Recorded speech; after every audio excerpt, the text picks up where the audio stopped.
All right. Good evening or afternoon. It feels like it's evening. It's been a long morning and then afternoon. We took a little recess for lunch, and we're back from recess, and I'm going to move on to F. I'm going to move on to F1, cell phones for city council. I've asked Jim Chambers to put together some stuff, but Jim, I'll let you introduce this just real quick, but then I'll talk about it because I'm the one that put this on here. Good afternoon, Mayor and Council. I've been approached over the years by several of y'all in the past to what is it to get a city cell phone to kind of separate your personal with public, because of course anything you put on your personal that is in public use is also subject to open record. So this is a good way for you guys to get separation. This is, of course, the numbers put together if all of you guys were to participate. Okay, so tell us a little bit about that, Jim, because when we talked, you said, hey, we're looking at iPhones, and I know we're not doing the newest and greatest. I believe only one of y'all uses a Droid. Okay. Mr. Montana, I believe you're the only one that uses a Droid out of everyone up here. Okay. Everybody else is iOS, so it's pretty gardens easy. For me. All right. So, over the years, and I appreciate you talking about the history of this, I'm sure this has come up in some slight way, but one of the things that I think is indicative of councils, and certainly this council, is to shy away from anything that appears to be some sort of a perk or improvement to council members. But over the years, what we've noticed is that we are more and more mixing our own personal data in with city business, and those of us who have other businesses are finding that a single device is now being used in a way that could be subject to open records. It sort of deprives the city of having its own exclusive property that is available for that open records, because it's mixing it in with personal, business and also just people's personal lives. So here recently, we ran into a situation where a number of open records requests were made, and some of the information that was disclosed in that gave the appearance that maybe we could do a better job separating the information that we have from the city and from us personally. So I ask you to take a look at this. This is simply for the council to discuss and consider, and if they want to do it, then we can do that through the city. If they don't want to do it, then it would certainly be optional. But let me open this up first to any council member who would like to talk about this. I'm sure you've had a chance to see it on the agenda. Is there anybody? Okay. All right, Mr. Carter. I'll say this. Me personally, I think I'll just keep my iPhone. I keep the city business separated on it, so I don't have a problem with that. I'll just carry one phone. I don't want to have to carry two phones. That's a great argument. I mean, because I don't think anybody really wants to carry two phones. Anybody else? Well, I guess so. My first question would be, if we decide to do this, I mean, can you opt in or opt out, or is it because if the purpose of this is to, I guess from a safety perspective, from a cybersecurity perspective, what is on the phone or what's permitted to be on the phone would be limited. So Jim could probably have greater control of how email is accessed and so forth. Or then I think everyone kind of has to buy in, because if it's only a few of us buying in, then it doesn't really have the intended effect.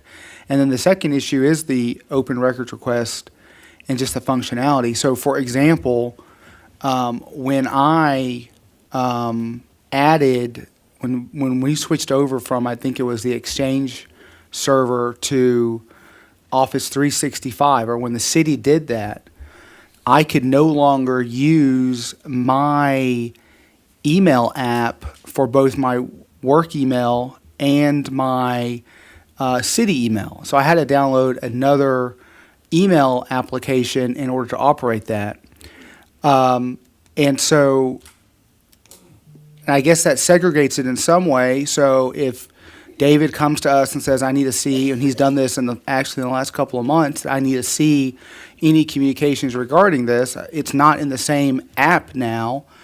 But, you know, he would technically have a right to go through my other correspondence in that phone. And I just think it's kind of a Pandora's box that you're opening up by having, you know, by not segregating and separating city business from personal or our private business lives. You know, we are public officials, and everything we do is subject to open records requests and the sunshine laws of the state of Georgia. So whatever we can do to comply with that and accommodate compliance with that, I think is the best course. And you raised some really good points, and I think we might ask Mr. Necklin to weigh in on that in just a minute. But I'll give only Councilwoman McPherson is still here who hasn't spoken. Ms. McCoy's coming back. I would say several years ago, maybe 5 years ago, yeah, I think so, we went to these tablets. And one of the reasons we did that was to sort of streamline the process for our agendas and cut down on paper use and that kind of thing. But it also allowed us to segregate a good amount of data that way, such that I don't really use my home computer, my business computer anymore. Occasionally I might, but I think that the cell phone is a little bit differently. One, I'm not really excited about carrying two or having two available. But the way that this operates, I actually have to turn off. Yeah, you carry two cell phones everywhere you go, which I think has got to be an incredible hassle.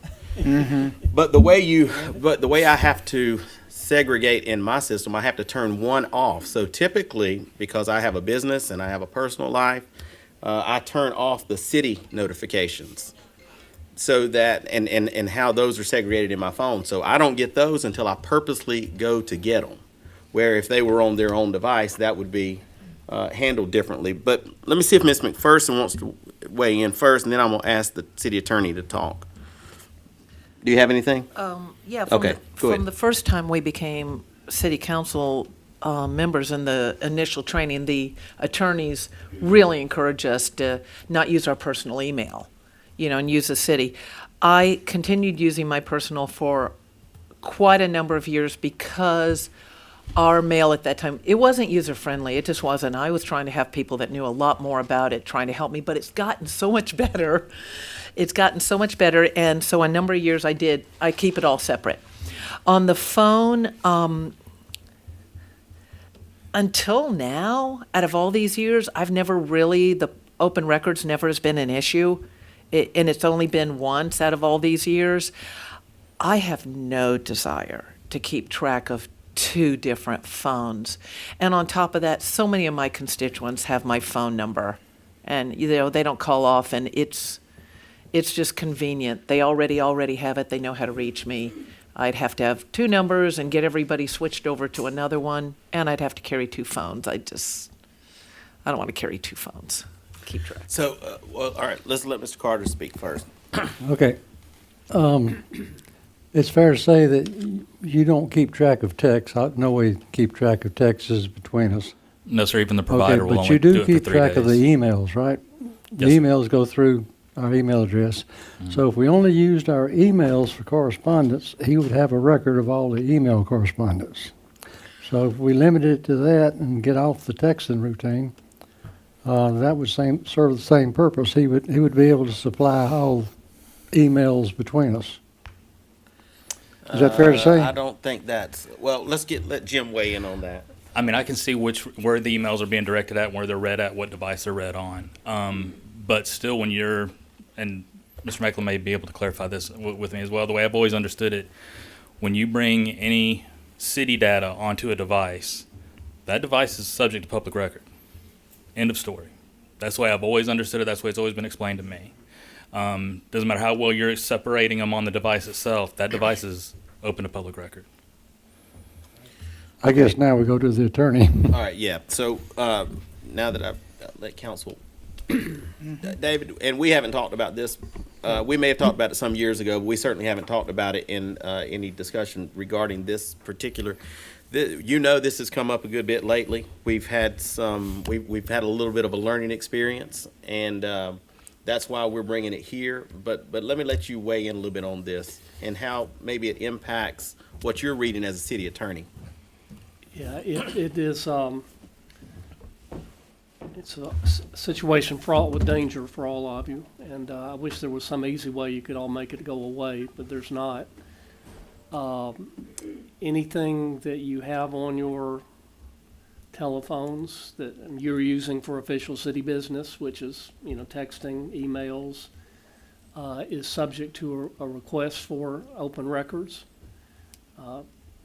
So far, all we've had it is in the context of, send us any communications you've had with regard to a specific matter. At some point in time, we may get in a open records request that says, send me any communications that Councilman X has had on any city business during this period of time. And at that point, then you're subject to having to go through your emails, text, everything, and they're going to be interspersed with your personal emails, which puts you in the awkward position. Right now, so far, all of you have sort of been your own police person. If we've asked you for records that might be on your personal phones, we've allowed you just to provide those to us. There will come a day when somebody will probably challenge that and say, I don't believe they produced everything that they had, and therefore we want to go through all of it. So that's the risk that you run by combining your personal emails with your city business. If you were to be able to separate the two, then I think you're in a better position to say, anything that's on my phone number A is all personal business. I don't do any city business on there, and therefore you're not entitled. You're not going to get to look at through that. If everything you do is combined on one phone, then at some point I think you're subject to having somebody look through all of it. David, I'm thinking of the context also going above and beyond an open records request, but we could actually be subpoenaed in litigation. Correct. For inspection of our devices. Correct. And and what the control of our devices, I guess if personally I could be subpoenaed, I could still have to turn over my personal device. But as far as in my official capacity as a city council person, the city could probably take the position, well, Mr. Montahan's personal device is outside the scope of his capacity, and we can only produce to you what is his city device instead of his personal device. Is that Yeah, a I fair think assessment? that's a reasonable argument, and certainly one that I think we would make. Whether or not it It would be a prevails or not, successful sure. argument is dependent upon who's making that decision. I think you're in a better position if you have separated it. But again, I too understand the practical difficulties of carrying two phones and trying to keep everything you do compartmentalized to that extent. Yep, go ahead. I'm sorry, there. You had mentioned devices. Okay, so I don't do email on here. This is no way for me to type. It's small. I'll use a tablet, iPad. But you mentioned devices. Well, my city email is totally separate from my personal email account, but I use numerous devices. This has no mobile Wi-Fi. I can open my iPad, do my city email going down the highway, or off in some campground somewhere. And the same in certain places I may be using my my laptop. So it's segregated to email accounts, but I'm using numerous devices. And we're talking about phones here, but does that come into play? The fact that I'm not using this most of the time. Well, if I you're have to have using your Wi- phone to text, I True. mean, that Right. that is many people are communicating through text messages now. Voicemail messages, again, you use on your telephone, and if it's a city business voicemail, then that's subject to having to be produced. I got a question. When you delete a text off the iPhone or a cell phone, is it gone forever? Can you retrieve? Not necessarily. Somewhere. We even have technology here that we can retrieve text off a phone. Okay. Because I've never been able to retrieve one. I'm just curious because I It's usually, expensive. I know, I usually clean off my, I don't keep a lot of text going, so. All right. Let me. So what we're on agenda item number. I read it. Okay. So everybody's had a chance to speak, though. Would you have any comments to make on this? This has really been a question I've always wondered. You said once if you delete it, it's not gone. It's just super expensive to get it. Well, the technology you would use that we have, it's expensive to purchase. The average person would not be purchasing this. Okay, how does that relate to the Georgia Open Records law? Like if something was deleted and by somebody and you get the phone, it's subpoenaed and you get it and you can't find it. You can't find it on there. That's just I was just wondering that. That might be a David question. Yeah, I think in that type of question, if you have deleted a text message so that it's not available to you, then you really can't produce it. Okay. But you Okay. could But still. I think the point is it may still be available somewhere. Correct. And if we were segregating devices, It they would wouldn't be go easier. through your personal device to retrieve messages. They would But- only be going through the city device to retrieve these messages. Yeah, and Mr. then so Montana. when you're talking about electronic stored information, if you have that device though could still be inspected, and I'm a litigator, guys. I'm always trying to find the heads up when I'm suing the other side. So if my client is going to hire a private investigator that has that data, then I'm going to subpoena those devices, and that client's going to pay for that software. And Okay. I mean, that's just that's how we do. I mean, I'm sorry, that people don't like lawyers for a reason, and that's why. I but- think you're exactly right. That's round two. Round one is the open records request. And you only have to produce what you actually still have. But right. then the second step is going to be to go beyond that and to find out, to file the lawsuit and to ask the question, okay, well, I don't trust you on what you produced to me. I want to go through everything you've done to see if you were honest with me or not. Right, and if I'm at a motion to compel hearing and I produced an email that came, or the text that came from a personal phone, then, the argument I made earlier goes out the window, because now the judge has evidence in front of him saying, well, if this happened, then now, again, I mean, I just think. So when I first started looking at this, I was thinking about it from the standpoint of volunteering to get onto these separated devices. And I wonder now if you have an opinion about whether or not we should have a policy about it, because this information belongs to the city of Billerica. It belongs to the people. It doesn't belong to us individually to decide how we will take care of it or not take care of it. And so there does seem to be an argument that maybe we should just require it as a matter of policy.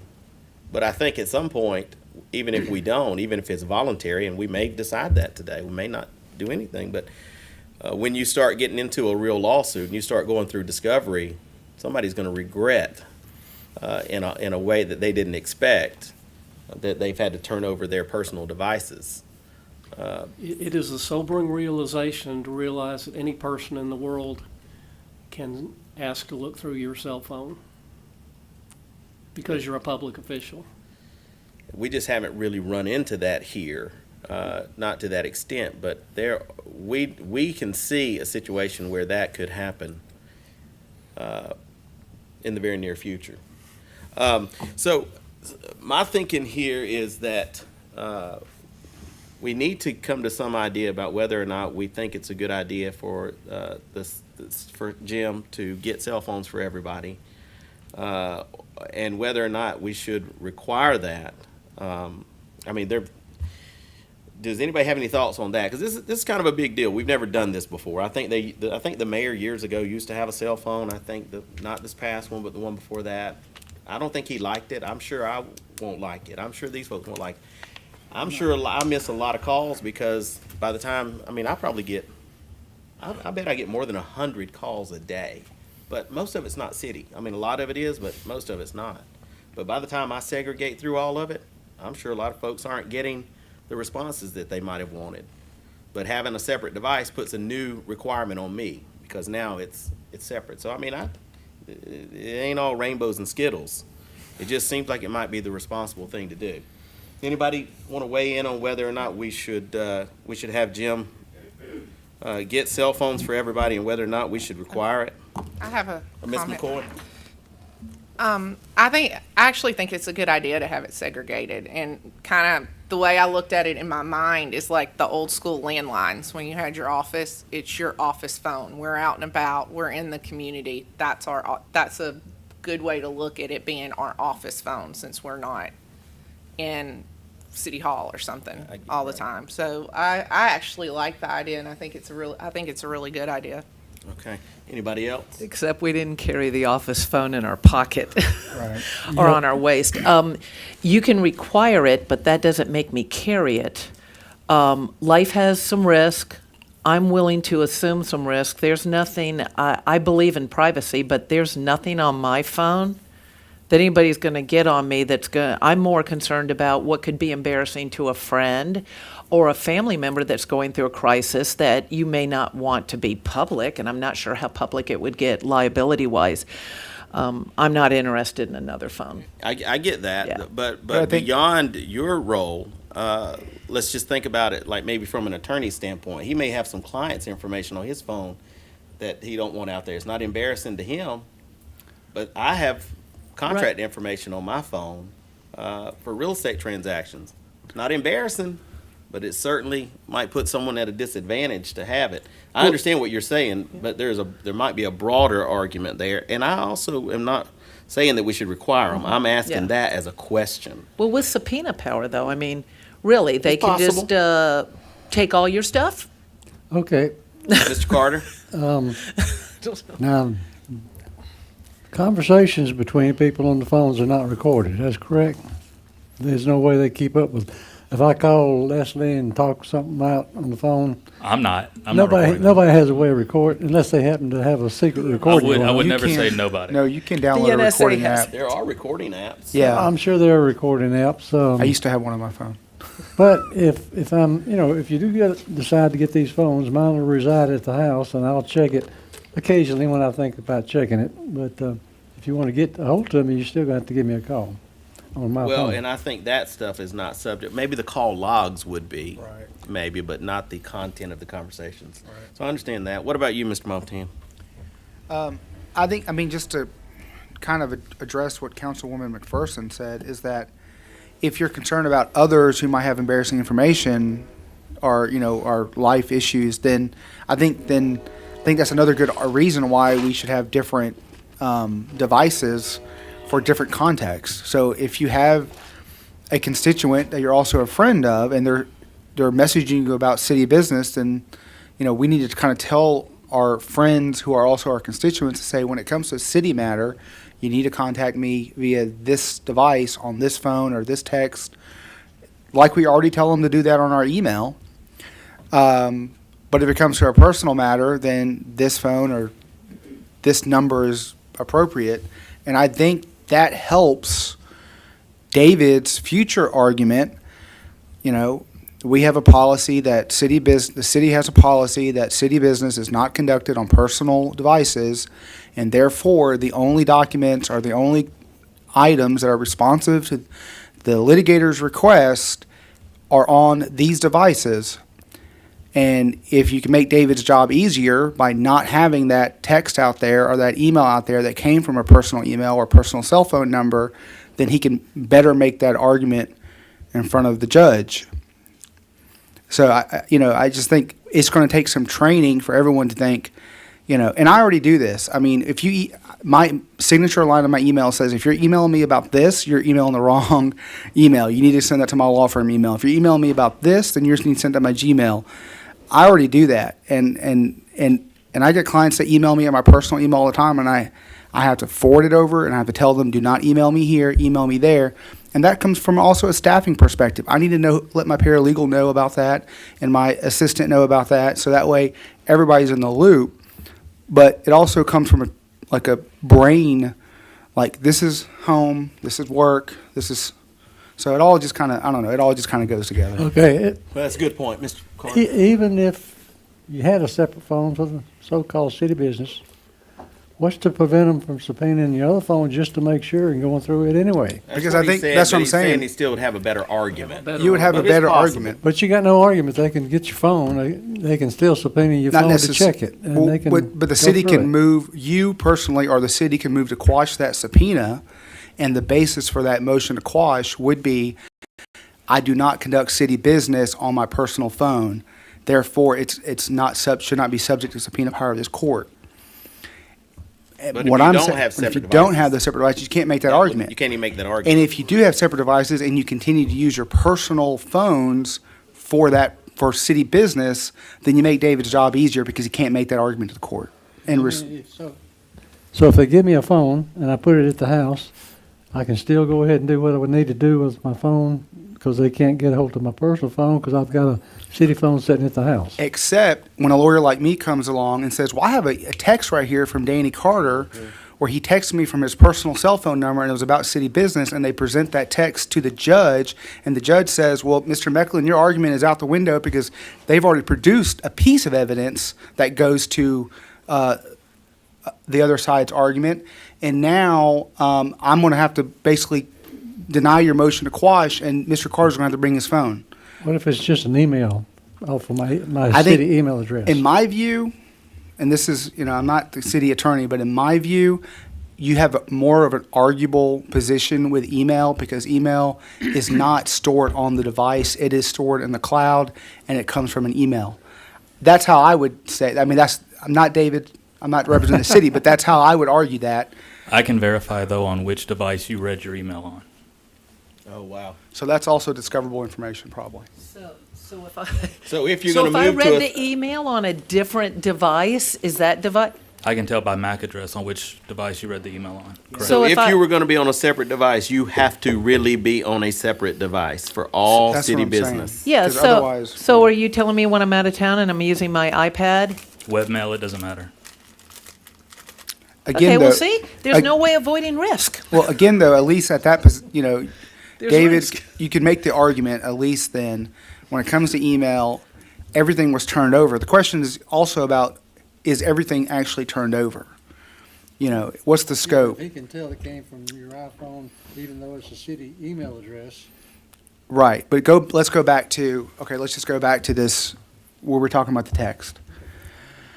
If Joe Smith sues the city, and Joe Smith subpoenas Danny Carter's correspondence related to city issue A, okay?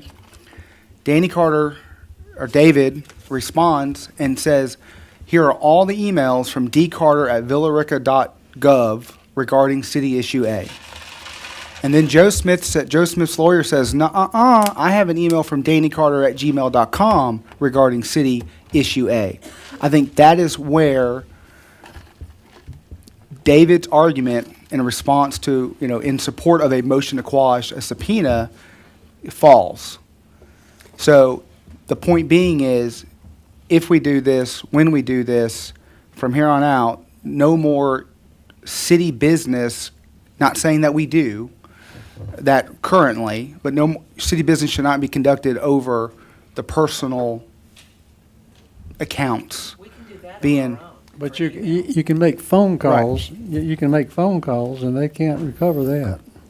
And they don't know what you talked about. They have a call Well, log, yeah. that's- I They can talked get to your you. call log. they can get your call Yeah, log, I right. talked to him, but they don't know what I talked about. I could have been talking about we having a party. You want to come to the party? But they could, yeah, you're right, they Then get you're the going to call end up on the log there. witness stand. You're going to tell what You're gonna have to tell them that. talked about, and then they're going to bring him in. Yep. And they better match up. You Anyway. can't- you'll never be able to prevent all risk. All you can do is minimize it as best you can. I don't think, no presentment. Okay, so I think we've talked about this more than I thought we would. I don't think anybody's of the opinion that these should be required, but does anybody object to the motion that the city would provide cell phones and cases for the mayor and any council members who elect to get those right now?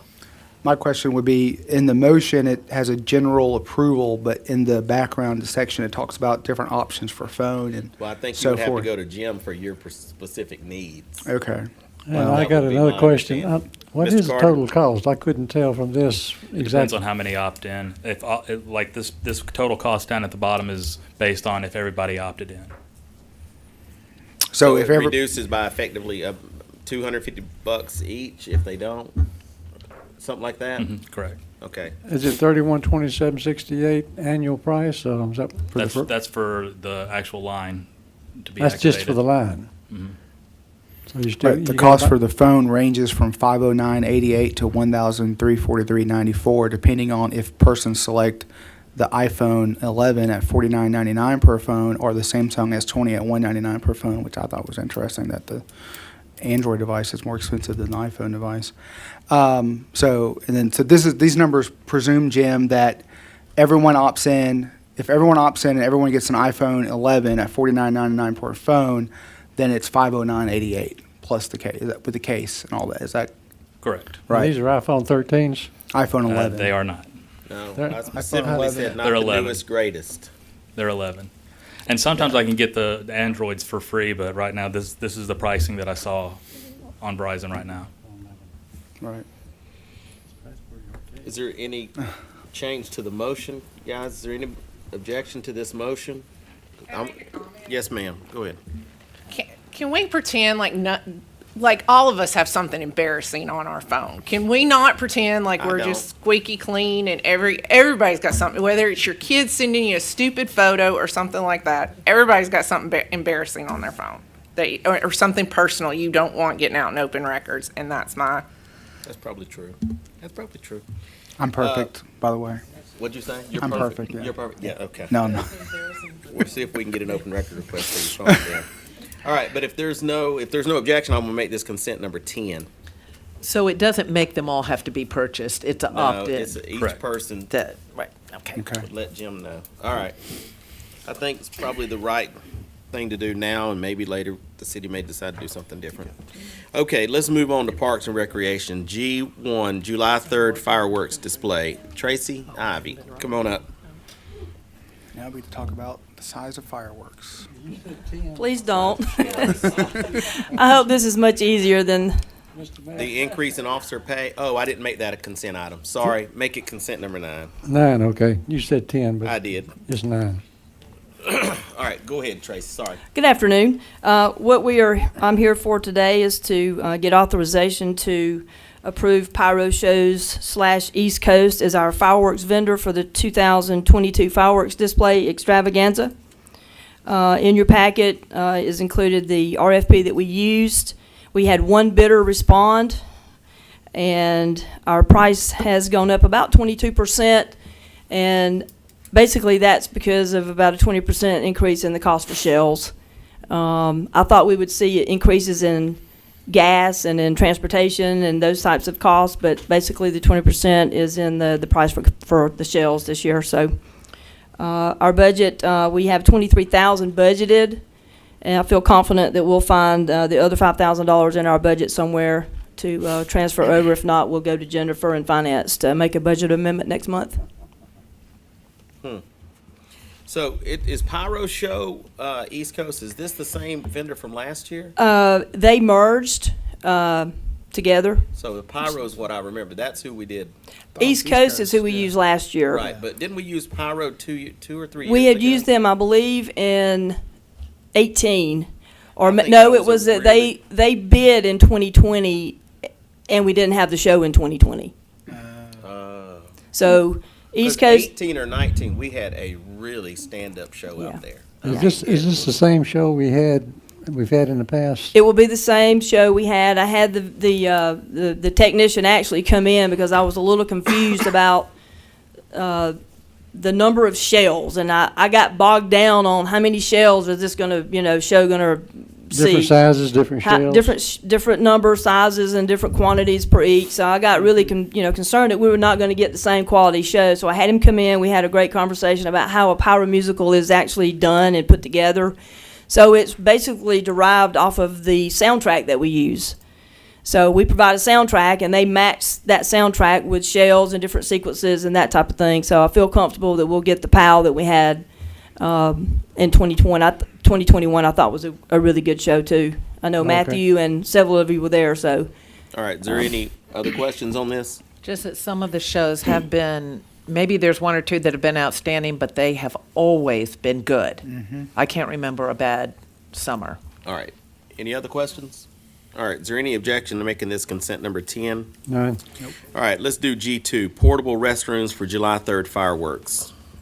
Go ahead, Tracy. Of course, this is another component that we do for the event. We have so many people that come out. We did an RFP. We had 3 bidders respond. The best price was from Pit Stop for $3,200. That would be for 22 units plus 4 handicap units and 4 VIP type units that are for delegation. And if you guys want to come, we'll have those available for you guys as well. So that was the best price, and I believe they did it for us last year, so we had no problems with them. Like to have them come back again. All right, any questions for Tracy? So the sanitary units, that includes a little water fountain where you wash your hands? Yes. Is that okay? Yes. All right. That's what I thought. Thank you. All right, any other questions?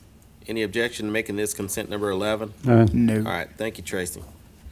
All right, let's move on to utilities. H1, request for ratification of emergency repair of Brandywine lift station pump number 2. This Eric? This is going to be your first time speaking up here, isn't it, Eric? That it is. Well, good luck. Thank you. Go Good ahead. Good afternoon, Mayor and Council. This is all right. So this is a ratification of engagement with Alabama Motor and Pump Services for the emergency rebuild of Brandywine lift station pump number 2. When pump 2 went bad, we knew we'd have to repair or replace it as soon as possible. If we did not, there was a possibility of having a spillage and permit violation. Is the reason why we went and had it repaired as soon as possible. Okay, council, do you have any questions for Eric? I do. So All did right, we? Mr. Montahan? So this is a ratification. So we've already executed an engagement with them. That is correct. Okay. All right. So and it was because of an emergency situation, right? That is correct. Okay. Yeah. So just the motion says I move we engage, but it was really I moved that we ratify the contract with Alabama. But just to make sure, I was just because when I read it, it was like future tense, past tense, future tense, past tense. So Understandable. I was just a little bit wasn't sure if the emergency had occurred yet. Yep, and yeah, it's already done. Okay. All right, any other questions? All right, is there any objection to making this consent number 12? Yeah, we gotta change the What? motion. To ratify instead of engage. Should say ratify. We can change the cover sheet and stuff. I think we can make that minor change there, right? You can. I don't see any reason to bring that up tonight. Don't All worry right. about that. Okay, C12. let's go to, Thank C12. Thank you. all right, H2, North Plant Disc Filter number 1 upgrades. Is Pete? Hey, This Pete. is Pete. Go ahead. Good afternoon. This is a request to engage Aqua Aerobic Systems to upgrade the electrical panel and replace some filter cloth and disc filter number 1 at the North Plant. We had run power to the panel and realized that the components inside were not operable, and so we have to update the operator interface, control module, and some of the electronics that are in that panel. Okay. Is there any questions for Pete on this item? Anybody? This is something we got, Mr. Carter? we haven't done yet. No, we haven't done. We're in the process of finishing on that particular filter with the piping and. Okay. All right, anybody else? Okay, is there any objection to making this consent number 13? None. All right, let's move on to H3, lift station supervisory control and data acquisition. That's the SCADA upgrade. Pete, go ahead. Yes, this is a request to engage Xyle Technology for this SCADA upgrades on 6 lift stations. The existing SCADA system is sorely out of date. It's over 20 years old, and we're trying to, you can't find parts for the UHF transmitters that are currently there, so we're trying to go to cellular and refit those 6 stations with cellular. John Xyle has been the, or basically the original integrator of our entire SCADA system. And we've been working with John for quite a while, both on the water side and the wastewater and with the lift station. So we're recommending that John do this work for us to refit 6 of our most problematic lift stations. Okay. Council, does anybody have any questions for Pete on this item? Yeah, this is 6 Mr. lift Carter. stations in the amount of 51. That's a total for 6. It's not cost per unit, it's cost for all 6 of them. All 6 of them, yes, sir. So it's not per unit. No. All right, any other questions? All right, is there any objection to making this consent number 14? None. All right, let's move on to I. Thank you. Thank you, Pete. Public Works. I-1, final plat for Twin Oaks, Unit 2B. Does this require a public hearing, Bobby? I think so. Okay, that's not on here. Let me, if it requires a public hearing, David? Generally speaking, I'm looking at here, I'm thinking that the approval of the final plat is, thought that was your duty, Bobby, to do that. If we've been No, getting no, counsel? the way the current ordinance is written, city council approves the final. Okay. Yeah, I don't think that it does require a public hearing on it at this point. We've noticed it anyway. It's been noticed in the paper, so. Well, if you already noticed it, then some people may show up, so Yeah, you if might you as well noticed, do it. yeah, for a public Well, I've hearing got the tonight. developer and the building company that are buying all the lots will be here at the regular meeting tonight. So just in case there was any questions. Okay, well, let's do this. Let's go ahead and introduce it. I'll see if council's got any questions, and then we'll just set it on the agenda for a public hearing tonight. Mr. Mayor, members of council, I didn't think I'd live to see this. This is the last development that the downturn took out. 2005, 67 lots. We've inspected all the infrastructure. There's still a little bit of sanitary sewer pipe work to be done to take out a small lift station and reconnect the piping to this new lift station at this phase. But that contract has already been issued and work is underway. So we recommend approval. Very good. All Yeah. right. Yeah, I think everybody's ready to get these last ones out of the works, and these were some of the more challenging ones anyway. Yes, All right, council, do you have any questions for Bobby on this one? Only question I All right, have Mr. Montan. is really not pertaining to the plat itself, but about the lift station that was installed there. So will that lift station serve only Twin Oaks, or will it be able to serve any future development in there? Or what It will serve the inline development, the 75 acres that inline was looking at. This station will handle it as well. Okay. Okay, because I just like the fact that we're moving away from Yes. project by project lift stations. Yes. Yeah. So, Yes. All right. Any other questions for Bobby on this? All right. So this is going to be a public hearing, so we'll take this up tonight. Let's go to I-2.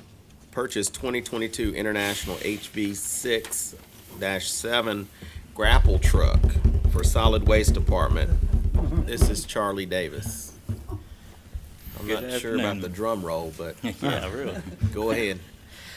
All right, we have, we'll give a real brief background and try to be it's done in about 3 minutes. Can you get a little closer to that microphone, though? Yes, sir. I know you want to be the star.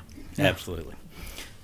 This request is to replace our current 2008 model grapple truck, which was purchased used in 2015. And it was bought for us to try to speed up both the solid waste route pickup times and reduce the number of dump trucks and men needed to run those routes every day. It was originally planned to be used for a year, since we bought a fairly cheap unit that was over 250,000 miles on it. And if it worked out well, then at that time, the plan was to budget one the following year. So here we are, a little over 6 years later, and the current truck is in the diesel shop at least 2 to 3 times a week. We're spending anywhere from $2,000 to $6,000 a month on it to keep it on the road. And the worse than that is when it is in the shop, we're sending 2 or 3 dump trucks out with 4 to 6 men in them instead of 2 in this truck.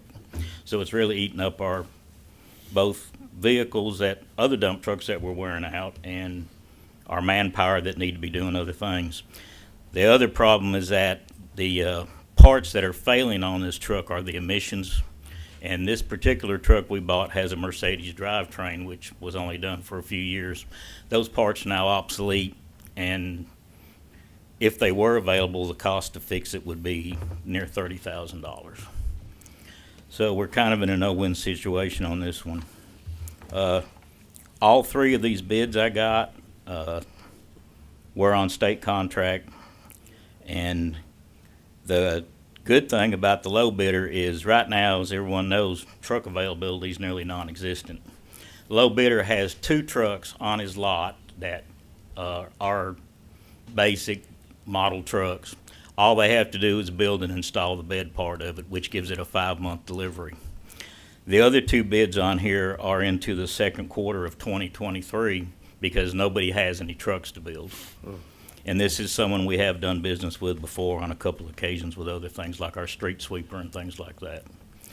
So I know it's not budgeted, but what we were going to do, we had budgeted for a chipper this year that cost $90,000. We're going to put that off for at least a year if we can get this done, and the rest of it would come out of splashed funds. Okay, that sounds good. So the delivery time on this, though, would be 5 months. 5 months. We need to go ahead and get probably moving on this. I know we had some brief discussions about it. Council, do you have any questions? Yeah, Mr. Carter? what you gonna do with the old truck? Have you got a place to put it? I think, well, I'll tell you, I asked when I was getting these bids just for the sake of argument. trade it in? What, the highest, 2 of them said they didn't want it for any price because of the Mercedes drivetrain, but the other one only offered us $3,500. So for that kind of money, and with the repairs it needs, I'd hate to put it off on anyone, but what we could do is save it and use it on days when this new truck is having its routine service done. And that way we got a truck that we can run all the time, because even if we put it on the market and sold it, I doubt it would bring more than $12,000, $15,000. And for that price, I think it's worth us having it for a backup. Yeah, I agree. Okay, anybody else? All right. Is there any objection to making this consent number 15? None. Okay. All right, thank you, Charlie. Thank you, sir. And I understand you came in during your vacation to get this done. Yes, sir. All right, thank you for doing that. Okay, let's move on to Jay, Deputy City Manager. Another exciting moment. Yes. Item number 1, cancel $450,000 promissory note with DDA and forgive the $75,000 loan. Please tell me you're going to explain this. Yes, so since we started talking about demolishing the Butterballs building, started talking about, I think we met with Janet and Carl from the DDA and realized, oh, we have these 2 items that relate to Butterballs, and are we going to keep them on the books if Butterballs is no longer? So the net effect of them will be $375,000 freed up in the general fund, but I'll take one at a time. So the first is $450,000 promissory note between the city and the DDA. This was signed on January 23rd, 2017. It was to be used for improvements at 121 West Bankhead Highway, which is Butterballs, and we still have fund balance from our general fund still committed to this purpose. So if that's not happening, asking the council to cancel that promissory note. And then the second piece is in July of 2018, the city gave the DDA $75,000 towards Butterball's roof that the DDA paid for. Again, since the building is going to be demolished, asking the council to forgive that loan, the $75,000. Okay. So the net effect is $375,000. Okay. All right. Council, does anybody have any questions on this item? Yes. All right, Ms. McPherson. So when we gave people the numbers on what the city had spent on Butterballs, and then we said what DDA had spent, now all that will be on the city. Because that $75,000, is that the roof? That's the roof, yeah, And the roof's already gotten put on, correct. and it got paid for. So, So it's DDA wrote the check, but we gave DDA money to do it Alone. alone. and so now it won't be DDA, it'll be city. Man, this thing just gets worse. Well, there was some discussion about whether we would bring this here because a lot of this was in-house. But we wanted to be open and transparent about how we did this and how we released this money from this promissory note in the DDA. This money was granted back in 2000, did you say 17? But I think it Promissory was note probably, was go ahead. 17, and the other piece was 2018. I got you. But so this is about clearing up our books and just being transparent with what happened. DDA spent this money on this roof out of the money that we loaned them. This deal never really materialized for the city or the DDA, and so now the city has to and has made some final decisions on that structure, and this is part of cleaning up the accounting on it. Anybody else? So Mr. Montahan? my question was just then, okay, $375,000 was never moved. So we moved 75,000 of the 450,000 to DDA for the roof. So there's $375,000 remaining. Does that mean that we have, or quote, over or under budget now, or how does that affect cash So- on, I guess? Yeah, a note is not a budgeted expense. It's Right. on the balance sheet, not to get too accounting ease. Mm-hmm. So, the fund balance that the auditors presented, I'm going to use round numbers. I think it was 10 million in the general fund. But of that, we have to set aside things for encumbrances or specific future uses. So, for instance, in addition to this $450,000 loan, we also have 2 revolving loans that fund balance has been set aside. So we can't spend that money. Okay. So this 450,000 was set aside, allocated in our fund balance so that we can't spend that money. So it doesn't necessarily help the current year budget, but it frees up that fund balance if we wanted to use it for other things. Because it's not allocated earmark. Okay. I guess that was more or less my question. Could we use there's actually $375,000 that we could budget elsewhere within whatever parameters that may be tied to those funds, but Yes. generally, okay, It's sitting in fund balance, not in the current year budget, if that makes sense. okay. All right, anybody else? Yes, just All right, Mr. First. So that promissory note had to do if they were going to redevelop it and everything, correct? There was never any money that went anywhere. Correct. And this is separate from the amount that we actually budgeted and didn't spend for improvements this past year. Mhm. Okay, so, all right. So that'll be freed up as well. All right, anybody else? we Okay, could- are I'm there sorry, any all other, right, Mr. any other Carter? outstanding things from DDA that they've asked for? Before I came, there was 50,000 of that 250,000 revolving loan that had already transferred to them, but I'm not sure what that was for. All right, I'm sorry, just, all right, Ms. McCoy. I have Sorry. one question. So, this 450,000 fund balance, which is usually a capital project, correct? Usually it transfers from year to year because it's earmarked for a capital project. It can be for capital, it can be for future emergencies. Okay. So, yeah. So, I think it was Leslie, what in the budget is, budgeted to fix this up, and what would be the total with this amount and the amount in the budget? Yeah, so I didn't address those in here. Jennifer, do you? So we still had 490,000 in this year's budget that was for Butterballs improvements that won't be spent. So that, if we don't do anything else with it this year, it'll roll into fund balance. So that'll add to what we're talking about here. Okay. Right, now that was $500,000 that got approved in a previous budget. Right. But we've spent 10,000 of that. Yes. Yeah, okay. All right, any other questions? All right, What'll Mr. Carter? pay for tearing the place down? I would think it would come from that 490 that's in the current budget. Okay. yeah. Okay, is there any objection to making this consent number 16? All right. Thank you, Sarah. Thank you. All right. K, tab K, Finance, Jennifer Hallman. Number 1, renewal with GERMA for property and liability insurance. Hello. Hello. Go ahead. Okay. Y'all hear me? I can. There we go. Is that better? Yep. Okay. The renewal for the Georgia Interlocal Risk Government Management Agency, that's what GERMA stands for our property and liability insurance. It begins May 1st of this year and runs through May 1st of next year. We received the renewal, and the quote was $300,416. which is around 4% higher than it was the previous year, or this current year of $288,620. So we're just asking approval for the renewal for this new plan year in the amount of $300,416. And this is currently in the budget. Yeah. Okay. Are there any questions for Jennifer on this item? Mark, All right. This is a Mr. general Moffitt. question about GERMA, and I don't think I've ever asked this before, but I know, this is year 3 of being on the council, or year 4 maybe even.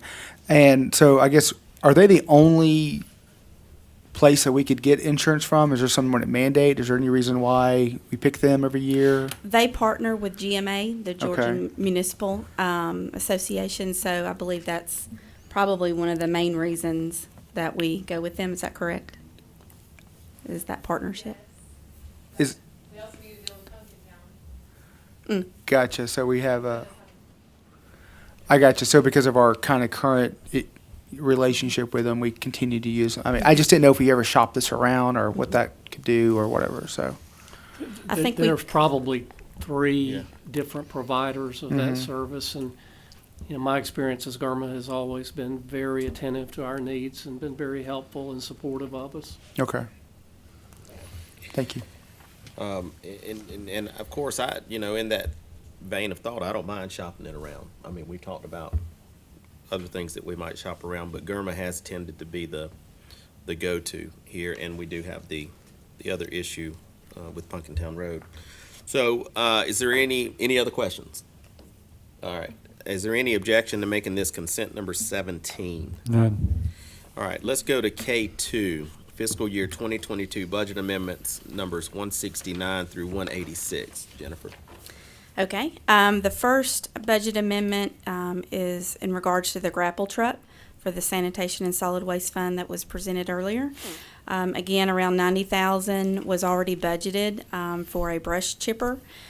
So we're going to be using those funds as well as some funds from the Douglas Splost to pay for that. The next item is the Downtown Development Authority loan forgiveness that Sarah just presented. This is just us using or expensing, writing off the $75,000 loan. The next 2 line items, or the next 2 budget amendments have to do with services provided by Keck and Wood regarding the Villa Rica bypass. These 2 items were not GDOT reimbursable. There were some items expenses from Keck and Wood that were reimbursable. We've exhausted all of that. But these are for additional engineering services regarding the Villa Rica bypass. The next one is also about the Villa Rica bypass roundabout. This one is GDOT reimbursable. However, it was later just over the past few weeks that we got the invoice. So we are able to increase revenue from GDOT. We're going to be receiving those funds because we are actually cutting the check. I believe last week we cut the check to Keck and Wood. And this will be the final invoice for that GDOT reimbursable grant. And then the last one is the police donation. They received a $500 donation, and they asked for their budget to be amended for education and training in the amount of $500. Okay. Council, do you have any questions on these budget amendments? I'm sorry. So yeah. Montahan? All right. So going back to the $75,000 we just spoke about on the loan forgiveness, it says the account name is Main Street, but technically DDA is a separate entity from that. Is that just a titling? Yeah, Or we don't have a department within the general fund for DDA. Okay. So in order to expense it, we just took the most relatable department, and Main Street was the one that we're just going to be expensing that or forgiving that loan to, Okay. instead of creating a department for a one-time transaction. Okay. I see. All right. Any other questions? All right. Is there any objection to making these amendments consent number 18? Consent number 18? All right. Thank you, Jennifer. Okay. Let's move on to tab L, City Manager. First item, resolution of support on the RAISE grant program application and 20% match commitment. Chris, you presenting that? I am, yes. So, yeah, good afternoon, Mayor, City Council. This grant application was brought to our attention about a month or so ago. Was part of the $1.2 trillion bipartisan infrastructure bill that was passed in late 2021. Of that larger amount, the Raise Grant program was allocated $1.5 billion to go to local local community infrastructure projects. What they were looking for were some projects that were shovel-ready and could be implemented within the next 12 to 24 months. We had been in conversations about the East Village TAD, or the East Side TAD, for at least a year or more. And within those conversations, there was discussions about the roadway network upgrades for Darden Street, Cleghorn Street, Anderson Road, and the shoreline connector. It's all part of the infrastructure improvements, plus the addition of a 10-inch water line on Anderson Road that would increase water pressure in the northeastern, north side of the city, also serving the new arbors at Villa Rica apartment complex on Cleghorn and Anderson. The application that we have submitted is for a grant in the amount of $6.4. I'm just going to round this up to $6.4 million. The city has a match requirement of 20% in the amount of, get my glasses on here, $1.6 million. Now, considering the savings and leveraging that this would do for the Villa Rica taxpayers, by allocating a portion of this infrastructure project to the federal government and not just solely on the backs of the local taxpayers. So we are seeking your support and endorsement for the city's application and a general commitment should we receive the award for the 20% match. Okay. Council, do you have any questions for Chris on this item? All right. If there are no questions, then is there any objection to making this consent number 19? All right. No objections. Can I add one more thing? Yeah, sure. This is, I would not call this a long shot. $1.5 billion does sound like a lot of money, but it's really only 1,500 $1 million increments, and we're asking for 6 of those. Wow. So, on the other hand, yesterday it came to my attention there's another grant that we're applying for through the Department of Community Affairs. It's a grant for up to $5 million for similarly shovel-ready projects. We will be submitting for the shoreline connector only in that grant cycle, which is due June the 3rd. Okay. Quick turnaround. We've already got a lot of the background done when doing this grant. So that's another opportunity. I spoke to DCA yesterday. They said they were actually very excited about the prospect of that project because it's ready to go, and they are kind of in a situation where they need to get the funds allocated as quickly as they can, and they just got their allocation approved. So I think we're in a good place with both these grants. I'll be coming back next month for a resolution of support for that application. All right. I appreciate that. And I appreciate the update. I knew that you were looking at another grant for that connector there, but I guess I thought we'd already applied for it or we're in the process. So that's good to know that there's another one. Yeah. All right. Thank you, Chris. Thank you. Okay. Let's move on to L2, approval of third phase of professional services agreement with the law firm of Gilbert, Harrell, Summerfors, and Martin. Who's this, Tom? Mm-hmm. Do it. All right, this is Judd Turner.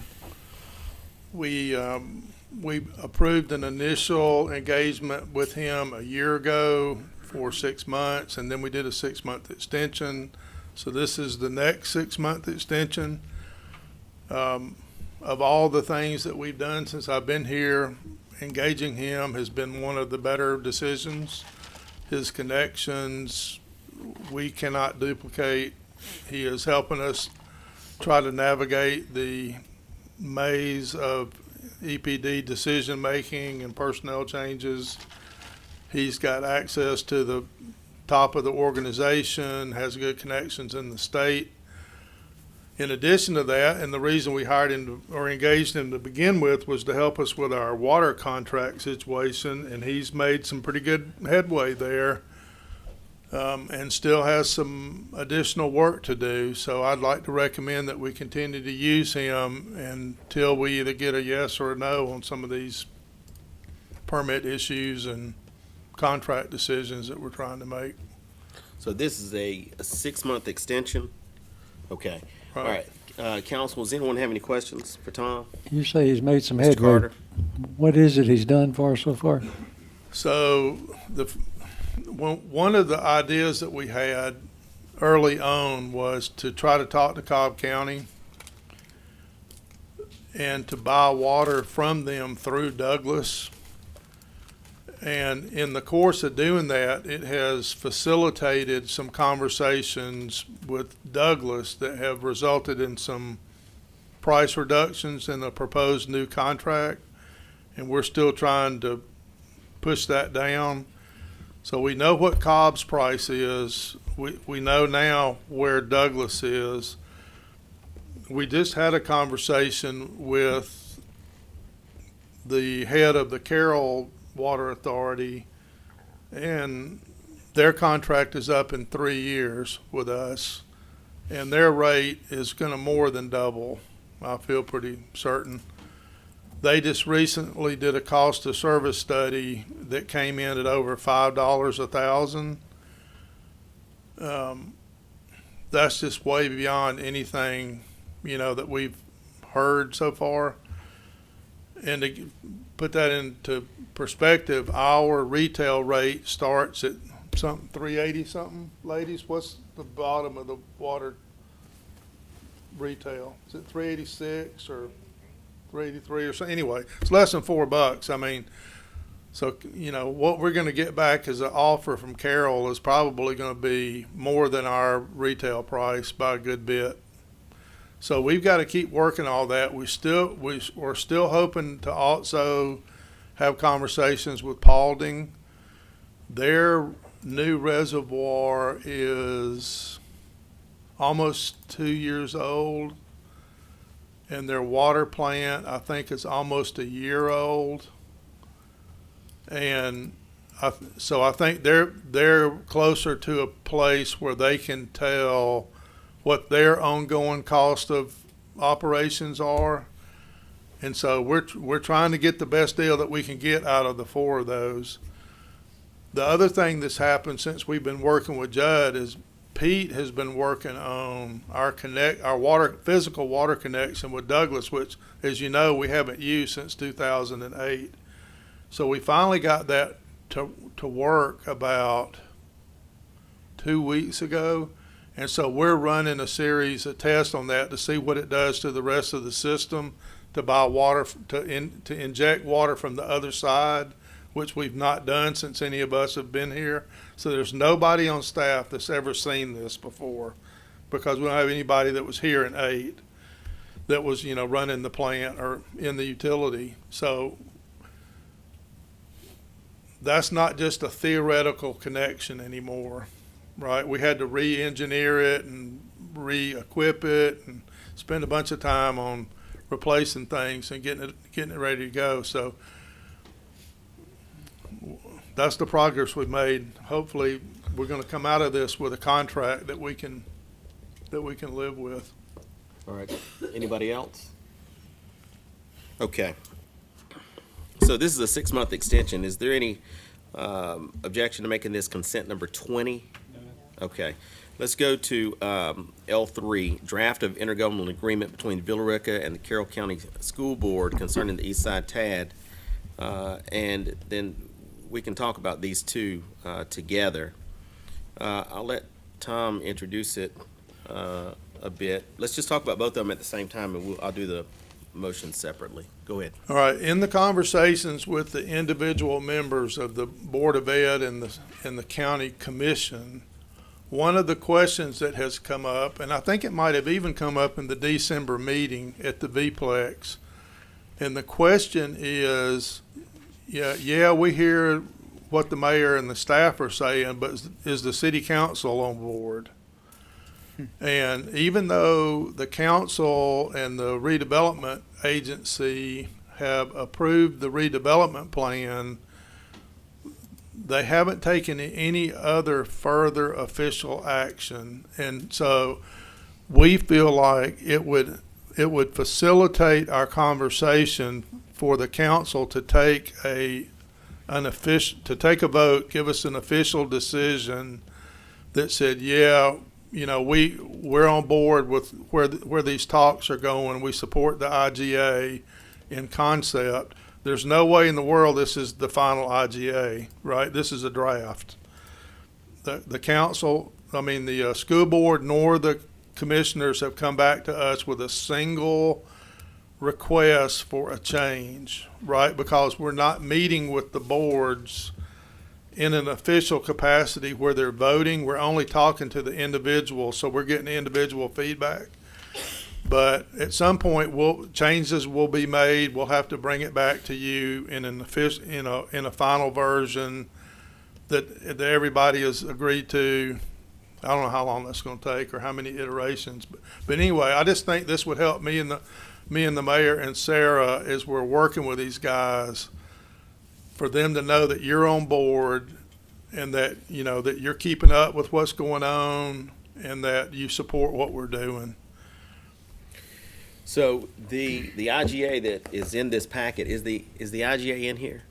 Mm-hmm. The draft IGA, and you all have had an opportunity to read that. That is the draft IGA that we've had in some form really since sometime in December. Yeah.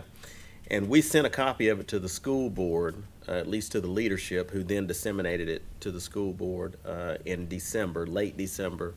And then we've sent a copy to the county as well. I will update you. Maybe I'll talk a little bit more about this tonight, but we have had some really informative meetings with pretty much all of the school board members, maybe one we didn't get to meet with. And I think we have now covered maybe all of the county commissioners individually, except maybe one.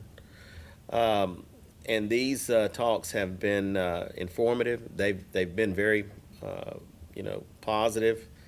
But what we're doing here is saying, this is the draft IGA that came up with from Dan McCrae that we have submitted. We don't think this will be the final IGA. We think there'll be some changes proposed from, and it'll be different for each authority, frankly. I think the county will maybe have something different, and I think the school board will have something different. But like Tom said, this is just a matter of us getting the council on record that they've looked at these IGAs, they've been involved in this, and that pretty much unanimously, which is what we have, certainly what I've conveyed, agree that this TAD is a good move for the city of Villa Rica and would support the IGA between these entities. So with that as the background, does anybody have any questions on these? Mr. I have a question. And I think you may have answered kind of one question I had, because these are essentially what we've had since last year. So, but like, for example, the dates in here, so there are probably subject to change, I would assume then. For example, the tax allocation increment-based definition says that to be, or is the ad valorem property taxes as certified by the State Revenue Commissioner located within the TAD. And then it says December 31st, 2020. I would presume that would be 2021. Well, no, we how had, does that work? No, the certifications from the state have already been made. That date will be fixed. Okay, all right, so those are some fixed dates in here, okay. Anybody else have any questions? What I would just reiterate is that this is not these will not be the final documents. Okay. Okay, but if there are objections that exist, that should be heard now. I've not heard any privately, so I'd be surprised to hear them now, but this is about putting this image before these boards that the city council is on board with this thing, that they support this TAD, and they support the general structure of this IGA, which is standard IGA language. I mean, we haven't deviated in any way. This came directly from the legislation and from Dan McCrae, who's the guy we hired to help us create these TADs. Does anybody else have any questions? Okay.